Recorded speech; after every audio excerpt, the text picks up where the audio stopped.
In this video, we'll be looking at cleaning and maintenance of your home espresso machine.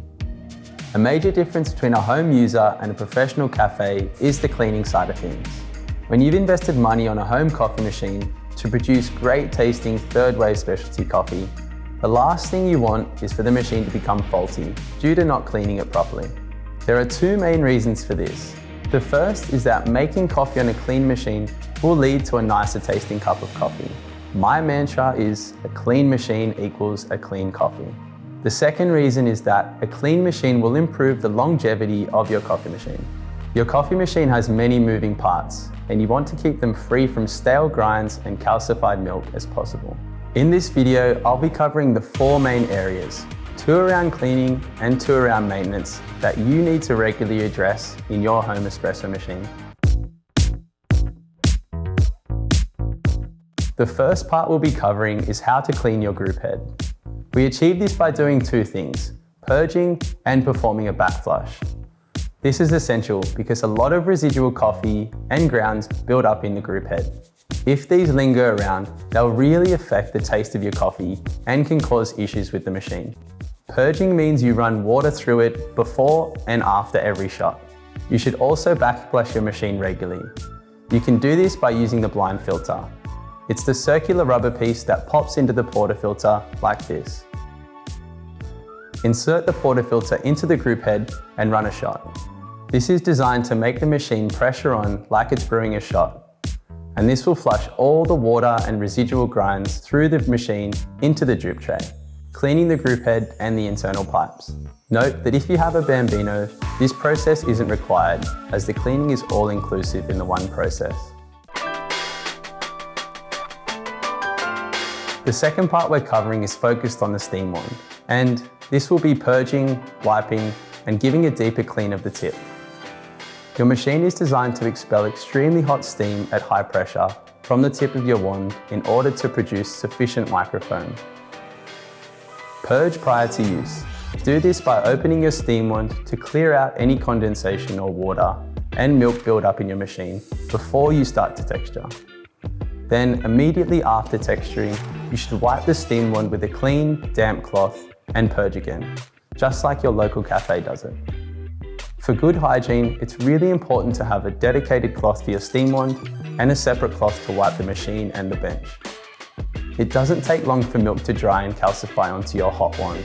If this occurs, it can produce a crusty layer that will block the holes and prevent the right pressure and steam entering the milk to produce silky microfoam. To address this, at least once a week, I would suggest soaking the whole tip in a cleaning solution or boiling hot water. You can even use the milk jug for this part.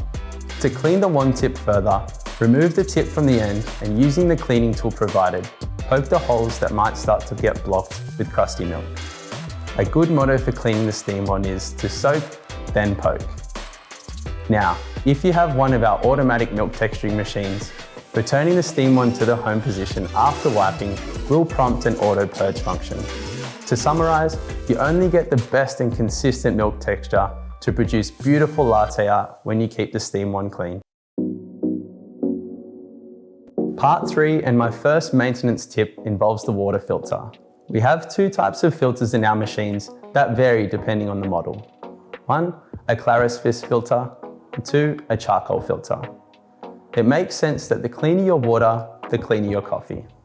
Most of our machines come with a water filter located inside the water tank to reduce impurities, scale content, and excess minerals from entering the machine. Our water filters have a 3-month lifespan, so changing the water filter regularly every 3 months will ensure your machine stays clean and coffee taste stays consistent.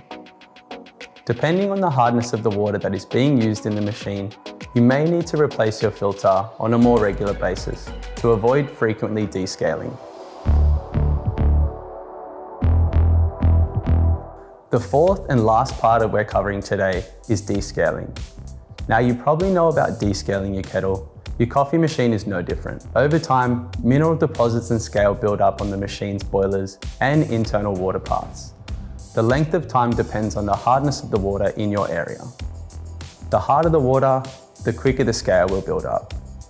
So, like the water filter, when the machine displays descale, or per the guidance for your product and region in the instruction booklet, follow the instructions to descale your machine.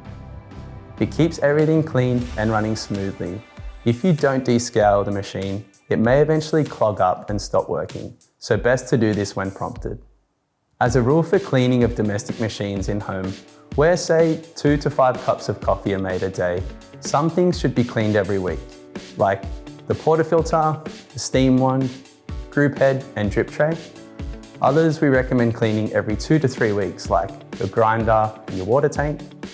And then there are some things that should be cleaned every few months, like your water filter and descaling the machine.